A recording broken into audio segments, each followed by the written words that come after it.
Bonsoir à toutes et à tous et bienvenue à ce nouveau numéro de Vision consacré ce soir à la certification halal des produits importés d'outre-mer, des produits qui ne seraient pas conformes à la charia et qui seraient vendus en Algérie. Comment est-ce possible et éviter que cela se reproduise? C'est ce que nous verrons lors de cet entretien. Nous parlerons également dans un second temps d'amalgame souvent fait entre islam et extrémisme religieux.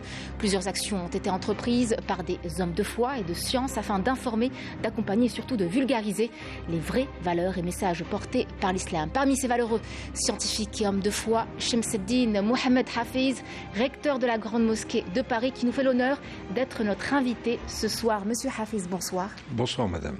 Merci d'avoir accepté notre invitation ce soir. C'est un honneur pour nous. Monsieur Hafiz, pour rappel, vous êtes né à Alger. En Algérie, vous en êtes très, très fier.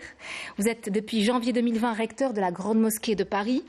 Vous êtes également membre de la Commission nationale consultative des droits de l'homme depuis novembre 2020. Vous avez aussi travaillé sur l'adoption d'une charte des principes pour l'islam de France. Nous en parlerons tout à l'heure. Mais avant, actualité oblige, vous le savez, on parle en ce moment de produits qui ne sont pas conformes à la charia, qui seraient vendus en Algérie, des produits importés et qui ne sont pas certifiés halal tout simplement. Alors déjà, comment en est-on arrivé là? Alors la Grande Mosquée de Paris a une très longue expérience depuis sa création en 1926. Elle a immédiatement à Paris, travaillait sur un échauddoir qui était une propriété de la mairie de l'époque et la mosquée de Paris avait pour mission donc de s'assurer que toutes les opérations de halal se faisaient dans le strict respect de la charia islamique et la mairie était là pour veiller à ce que l'hygiène et la sécurité de cet abattage se fait dans d'excellentes conditions. Puis par la suite, en 1994, le ministère français de l'Intérieur, qui est le ministère chargé des cultes en France, a accordé à la Grande Mosquée de Paris la possibilité de délivrer des cartes de sacrificateurs et donc de travailler de plein pied sur cette question importante. Donc il y a eu un cahier des charges qui a été établi et depuis maintenant 1 an et demi, je travaille avec les autorités algériennes pour que l'on puisse véritablement avoir cette certification halal qui est établie par la Grande Mosquée de Paris pour les produits, dans un premier temps, qui sera fait pour les produits qui viennent de France, et puis par la suite, nous allons agrandir le spectre dans les pays dans lesquels la Grande Mosquée de Paris, notamment en Europe, est implantée. Alors, notre mission, bien évidemment, c'est à la fois le respect des règles européennes en matière notamment de sacrifice, puisqu'il y a une réglementation extrêmement importante et notamment avec une notion qui est apparue maintenant depuis une trentaine d'années en Europe, c'est le bien-être animal. Et moi j'ai toujours expliqué que l'islam s'est toujours préoccupé de cette question et c'est pour cela que l'abattage doit se faire dans des conditions très strictes pour éviter que la bête souffre pendant cet abattage qui est un abattage rituel.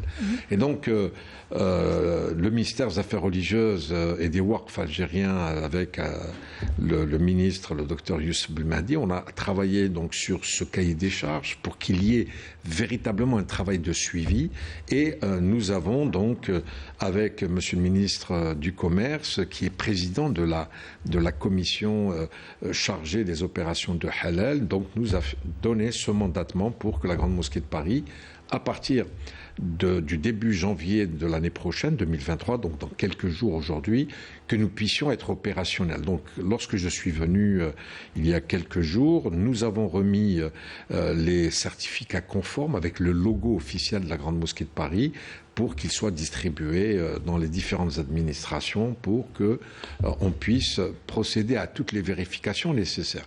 Et donc nous allons travailler dans ce sens, en direction du consommateur algérien, parce que je considère que c'est une lourde responsabilité pour nous de leur assurer effectivement qu'il y a une vraie certification halal, que c'est pas un simple slogan, mais c'est une confiance aussi qu'on accorde. Absolument, bien sûr, qui met au la raqabti, donc c'est important.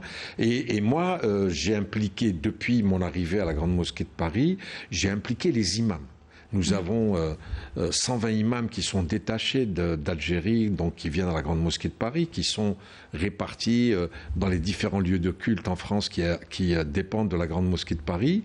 Et lorsque moi j'ai commencé à travailler sur les opérations halal, j'ai demandé aux imams d'aller faire des opérations de contrôle.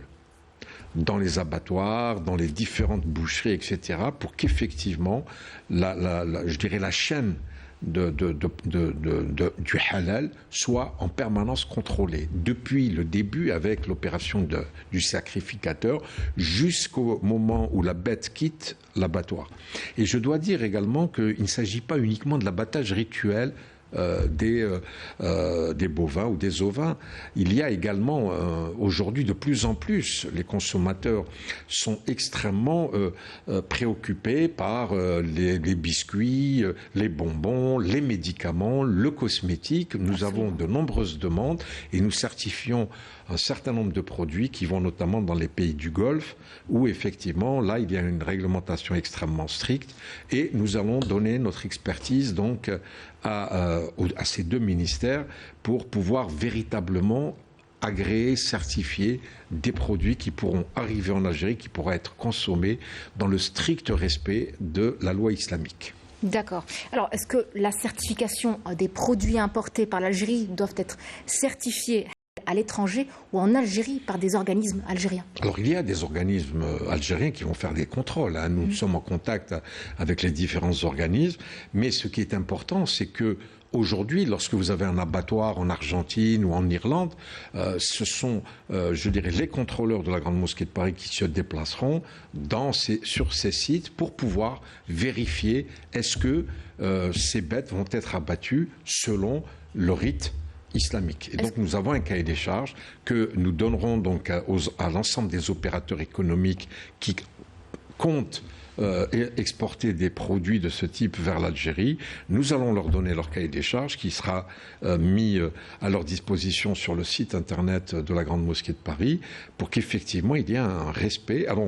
Donc effectivement, la Grande Mosquée de Paris joue ce rôle sous le contrôle des autorités algériennes, mais en même temps sous le contrôle de ces organismes qui ont pour mission de veiller à ce que les produits qui rentrent sont effectivement, nous allons leur donner des certificats, nous allons leur donner un certain nombre de documents qui vont leur assurer que c'est bien des produits halal. Alors, juste pour mieux comprendre, pour nos téléspectateurs, c'est que vous parlez au futur, c'est quelque chose qui se fait déjà ou qui se fera?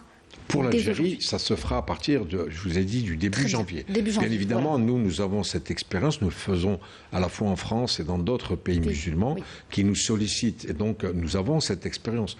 Les autorités algériennes ne l'ont pas fait comme ça, un coup de cœur, en se disant, tiens, on va confier l'opération à la Grande Mosquée de Paris. Ils ont bien étudié à la fois notre cahier des charges, notre expérience, et ils ont été convaincus que la Grande Mosquée de Paris serait un vrai partenaire pour assurer au peuple algérien, je dirais, cette certification halal, parce que nous savons tous que les Algériens sont extrêmement tatillons sur ce qu'ils mangent et qu'ils n'ont pas envie de manger quelque chose qu'on leur assure être halal alors qu'elle ne l'est pas. Et c'est pour ça que ma responsabilité en tant que recteur de la Grande Mosquée de Paris est totalement, je dirais, assurée. Je m'investirai dans cette mission. Enfin, je le fais déjà, mais là, encore plus pour l'Algérie. Davantage. Puisque vous avez dit que j'étais né à Alger et que j'en étais très fier, je le suis très fier et j'espère apporter ma modeste contribution au bien-être des Algériens qui consommeront halal. D'ici et d'ailleurs. D'ici et d'ailleurs. Absolument. Alors, Monsieur Hafiz, la certification halal est un marché très juteux en Europe et en France également. On parle d'un marché qui pèse plus de 5 milliards d'euros, ce qui est conséquent, alors qu'il n'y a pas un organisme mondial qui certifie justement les produits halal. Ce sont en fait des initiatives privées qui rapportent beaucoup d'argent. Alors oui, il y a des opérateurs qui aujourd'hui gagnent beaucoup d'argent. Alors, je ne sais pas, moi je me pose la question sur ces chiffres, quand on parle de 5 milliards d'euros, je ne suis pas sûr que ça soit une réalité, mais en tout état de cause, oui, c'est un marché important. Moi, ce que je veux préciser, je ne suis pas un opérateur économique, je ne suis pas une entreprise, je dirais, qui va servir à récupérer des revenus. Moi, ma mission, c'est de m'assurer que sur le plan purement religieux, les produits qui vont être certifiés par la Grande Mosquée de Paris soient des documents sérieux établis sur, je dirais, un travail, une prestation qui est effectuée par des professionnels pour qu'effectivement nous puissions assurer que la certification halal soit totale. Tout à fait. Alors nous savons qu'en France, vu que vous venez de France, il y a des associations turques et égyptiennes qui se partagent le marché du halal. L'Algérie gagnerait peut-être, j'ai envie de dire, à rejoindre ces pays en certifiant par elle-même ses produits aux normes halal. Alors écoutez, je pense qu'on y arrivera à un moment donné. Oui. C'est clair qu'aujourd'hui, le fait de confier cette certification halal à la Grande Mosquée de Paris est une étape. Moi, je pense que c'est une étape importante pour qu'effectivement les autorités algériennes puissent organiser la certification halal par des organismes algérien. Et là, moi, c'est ce que j'ai proposé aux autorités des deux ministres concernés pour qu'il y ait un véritable partenariat. Vous savez, à travers ces opérations, déjà, nous avons des imams qui viennent d'Algérie et qui, aujourd'hui, à la fois, sont à la disposition des musulmans en France pour assurer les 5 prières, le khutba du vendredi, etc. Oui. Mais on peut effectivement également, parce que moi je suis en train de faire à l'Institut Ibn Badis, qui est l'Institut de formation de la Grande Mosquée de Paris, des formations par exemple pour l'abattage rituel. J'invite des sacrificateurs à venir apprendre un certain nombre d'actes qui permettent effectivement, parce que encore une fois, la Grande Mosquée de Paris n'est pas un opérateur économique, mais nous voulons assurer ce qui est prévu dans notre, je dirais, loi islamique, de respecter la bête, de ne pas lui faire peur, de prendre toutes les dispositions pour que la bête qui va être sacrifiée le soit dans les meilleures conditions possibles pour qu'elle n'ait pas peur, pour qu'elle n'ait pas de vision qui puisse donner un certain stress. Et là, je crois qu'aujourd'hui, on maîtrise ce type de procédure. Et c'est ça qui est, pour moi, en tout cas, le plus important. Qu'il faudrait perpétuer, donc apprendre aux jeunes générations Absolument. Qui arrivent. Le halal est devenu aujourd'hui un business, vous le savez, utile, mais très lucratif. Alors comment éviter les dérives pour que les normes halal soient respectées strictement, j'ai envie de dire, et qu'elles ne soient pas monnayées au détriment des croyances des consommateurs musulmans? Je crois que le fait qu'une mosquée s'implique dans ce type d'opération, c'est aujourd'hui... Sans prétention de ma part, mais la Grande Mosquée de Paris, elle a ce rôle à jouer, ce rôle moral, ce rôle de contrôle, ce rôle qui est un rôle également pédagogique, c'est-à-dire qu'il y a peut-être à des moments, nous sommes en train de parler des opérations d'électronarcose, etc. Il y a tout un débat, il y a dans certains pays musulmans des fatwas concernant cela. Aujourd'hui, il faut effectivement que, même sur le plan religieux, que nous puissions apporter une vraie expertise dans ce qui est halal. Qu'est-ce qui est halal? Donc nous avons défini les procédures de halal parce qu'il y a à l'intérieur du monde religieux beaucoup de débats sur ces questions. Alors vous m'avez tendu la perche, M. Hafez, en parlant de pédagogie et de méthode, de méthodologie. La Grande Mosquée de Paris a un rôle de rassembleur. Vous avez ce rôle-là de rassembleur, d'apprendre, donc d'éducation pour les enfants comme pour les grands également, j'ai envie de dire.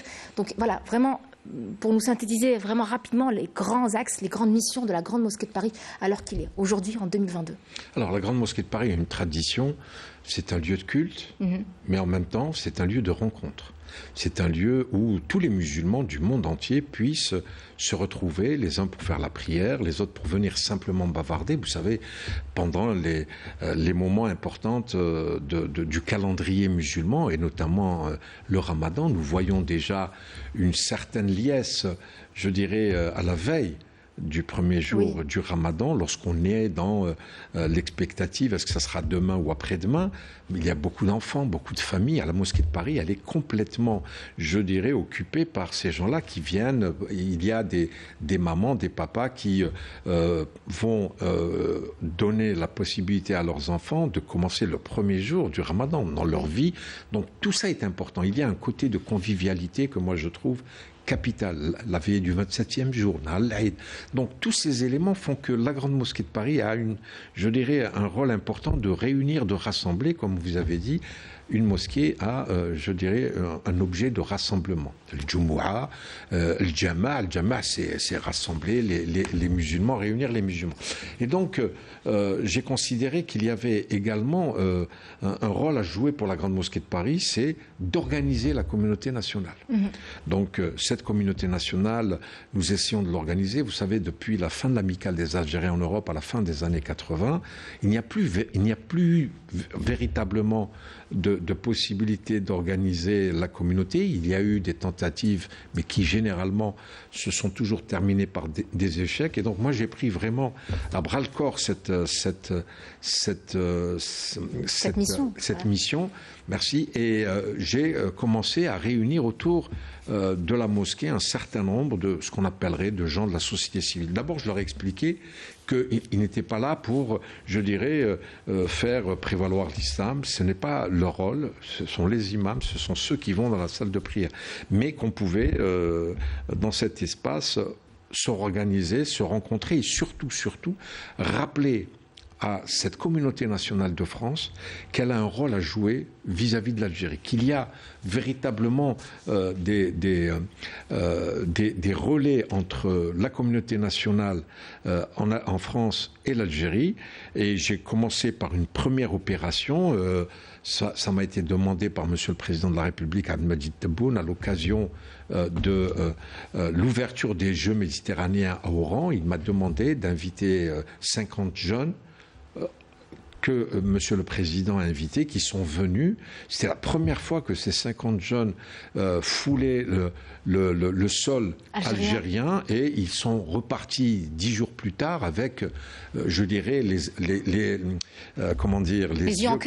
yeux en cœur et les yeux pleins d'étoiles et avec un regard sur le pays de leurs parents ou de leurs grands-parents, avec une admiration et vraiment il y a eu quelque chose. Et donc nous sommes en train de travailler sur cela, notamment il va y avoir la réception de jeunes de 13 ans qui vont venir à l'occasion d'une colonie de vacances que nous organisons avec le ministère de la Jeunesse et des Sports, et nous allons accueillir des jeunes, 60 précisément, pour aller visiter à la fois Tipaza, Tikjda, Gardaïa. Donc vous imaginez les endroits, la neige, le bord de mer et le sud. Ça va être extraordinaire pour les enfants. Ça va être, je suis persuadé, extrêmement important. C'est une expérimentation que nous sommes en train de réaliser pour que, Inch'Allah, l'été prochain, nous puissions inviter un plus grand nombre. Alors j'ai voulu simplement apporter une précision, notamment pour vos téléspectateurs qui sont ici en Algérie. La communauté nationale ne se trouve pas uniquement en France. Elle est un peu partout dans le monde. Et le président de la République, Abdelmadjid Tebboune, a insisté pour que, quel que soit le lieu où se trouve un Algérien, il est algérien comme les autres. C'est-à-dire que nous sommes tous égaux, qu'il n'est pas question aujourd'hui qu'il y ait une diaspora, et on n'aime pas trop le terme diaspora. Et moi, ce que j'ai voulu faire dans la préparation de ce projet de jeunes qui venaient pour une colonie de vacances, on a demandé à des parents pour la Norvège. Nous avons une annexe de la Grande Mosquée de Paris en Norvège, en Angleterre et en France. Et donc, voilà, il va y avoir déjà pour eux 2 jeunes enfants qui vont venir de Norvège, 4 enfants qui viennent d'Angleterre. À la rencontre d'autres enfants qui viennent de France, déjà, ils vont faire part de leurs expériences, etc. Ils vont venir ensemble découvrir le pays natal de leurs parents ou de leurs grands-parents. Et je pense que c'est des expériences qu'il va falloir véritablement multiplier, parce qu'il y a une forte demande. Vous savez très bien, on le voit toujours à la télévision, lorsqu'il y a une manifestation publique quelconque, il y a toujours un drapeau algérien quelque part. Ah oui. Et ça, je pense que tout le monde a le drapeau algérien dans le cœur. Et moi, je souhaiterais véritablement qu'à travers la mosquée, parce que la mosquée, vous avez tout à l'heure relevé le mot que j'avais utilisé, la pédagogie, c'est important de donner, je dirais, cette transmission aux enfants pour qu'ils connaissent le pays de leurs aïeux, les traditions. Et moi, je parle souvent de l'islam algérien parce que c'est un islam ancestral de nos parents, de nos grands-parents, qui était un islam authentique, bien évidemment, mais l'islam de la fraternité, de la solidarité, de la tolérance. Nous avons vu cette Algérie juste après l'indépendance, oui, où l'islam n'était pas un islam obscur, fermé, au contraire. Au contraire, et moi je voudrais qu'on revienne véritablement sur cette pratique, ces valeurs qui sont importantes, parce que une des valeurs essentielles de notre religion, c'est de s'intéresser à l'autre, pas à soi.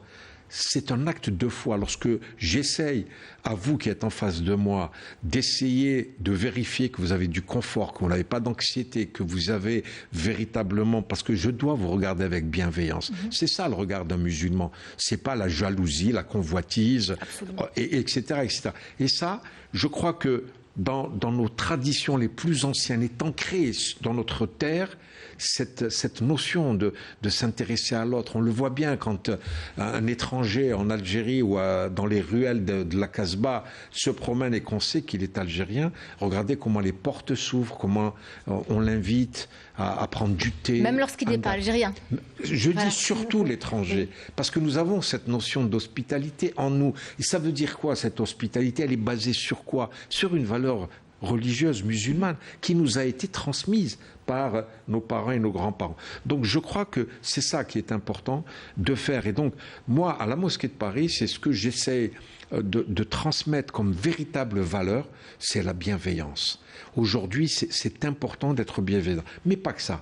Moi, je pense qu'à un moment donné, à cause de cet obscurantisme, de cet extrémisme religieux, on est devenu... il faut voir tout en noir. C'est-à-dire que parler d'esthétique, parler de beauté, parler de lecture, sont des choses presque on vous considère comme non musulmans. Moi, je considère que c'est tout le contraire. Si on s'ouvre aux autres, c'est par la lecture, c'est par la transmission, la communication d'informations. Le partage aussi. Ça, c'est important pour nous. Et je crois que le fait de permettre à des jeunes de venir en Algérie, ça va leur ouvrir véritablement, et d'abord de connaître la vérité de ce pays, d'arrêter de regarder ce qu'on communique comme cliché sur notre pays. Je crois que ces jeunes, quand ils vont venir, ils vont se faire d'eux-mêmes leur opinion sur ce grand pays. Et puis ils partageront à leur tour ce qu'ils ont vu, ce qu'ils ont pu connaître durant leur séjour en Algérie. Je pense que ça donnera envie à d'autres personnes de faire de même. Vous savez, les 50 jeunes qui ont été invités par M. le Président de la République, Abdelmadjid Tebboune, ils sont partis, comme je vous disais tout à l'heure, les yeux en cœur et plein d'étoiles dans leurs yeux, parce que véritablement, ils ont vu, ils se sont promenés, ils ont rencontré des personnes qui les ont accueillis, et ils sont partis en se disant « Waouh, c'est ça l'Algérie ?» Et ils m'ont contacté par la suite. Ils ont fait une lettre extrêmement émouvante au président de la République pour le remercier, pour dire que véritablement cette visite, elle constituait un véritable tournant pour ces jeunes. Et je voudrais que ces enfants qui vont venir, qui ont entre 13 et 14 ans, vont pouvoir eux aussi repartir avec des étoiles plein les yeux et qui pourront aujourd'hui perpétrer cette réalité qu'est l'Algérie, dans leur pays, la Norvège ou l'Angleterre ou ailleurs. On l'espère, en tout cas on le souhaite. Merci M. Hafiz pour ce que vous faites. Alors, vous avez parlé de lecture.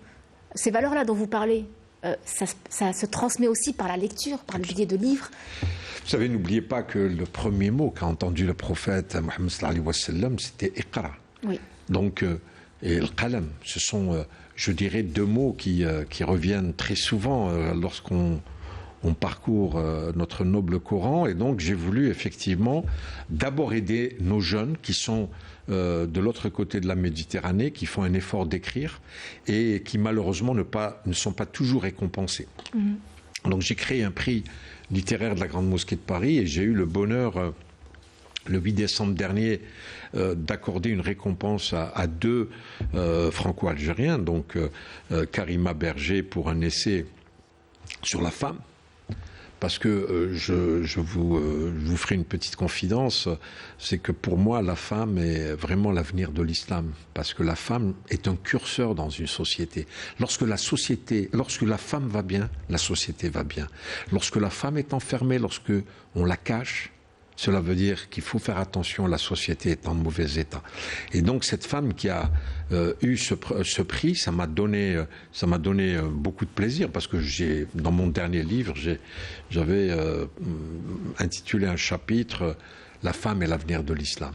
Le deuxième, c'est également un parcours incroyable d'un immigré qui est parti en France, qui a vécu toutes les difficultés de l'immigré algérien du début du siècle, avec beaucoup de vexations, beaucoup d'humiliations, etc. Et c'est son fils qui raconte, le titre, c'est Un homme sans titre. il parle de son père et lui-même a été obligé de changer son nom. Il s'appelle aujourd'hui Xavier Leclerc. Et quelle question d'identité. Moi, j'ai considéré qu'à la Grande Mosquée de Paris, on devait débattre de ces sujets.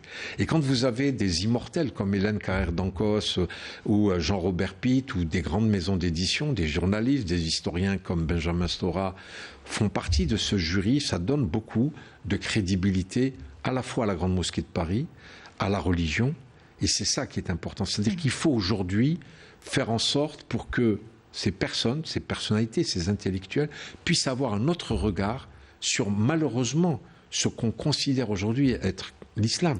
Alors que moi, je fais le distinguo entre islam et islamisme, et je me bats pour qu'effectivement l'islam soit qui est la religion, que nous puissions défendre les fidèles qui veulent aujourd'hui vivre leur rite de manière tout à fait normale. Et en France, il y a un respect de la loi, et l'article 9 de la Convention européenne des droits de l'homme rappelle la liberté religieuse, et moi je suis très scrupuleux là-dessus.